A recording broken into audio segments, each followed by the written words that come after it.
ఈరోజు దేవుని వాగ్దానం.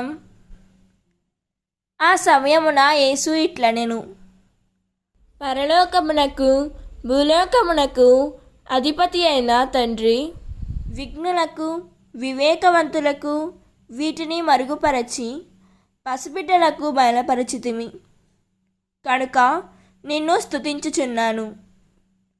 మత్తయి సువార్త 11వ అధ్యాయం 25వ వచనం. ఈ వాక్యం మనకు ఏం చెబుతున్నదంటే, ఈరోజు చాలామంది తమ విద్య, జ్ఞానం, హోదా, అనుభవమే దేవుణ్ణి తెలుసుకోవడానికి సరిపోతుంది అని అనుకుంటున్నారు. కానీ యేసు చెప్పింది వేరే. దేవుని సత్యం గర్విష్ఠులైన విఘ్నులకు కాదు, వినయంతో దేవుని దగ్గరకు వచ్చే పసిబిడ్డల లాంటి హృదయం కలవారికి బయలుపరుతుందని. మనలో గర్వం, విజ్ఞానం ఎక్కువైతే దేవుని స్వరం వినలేం. కాబట్టి జ్ఞానంలో కాదు, వినయంలో నడవడం నేర్చుకుందాం.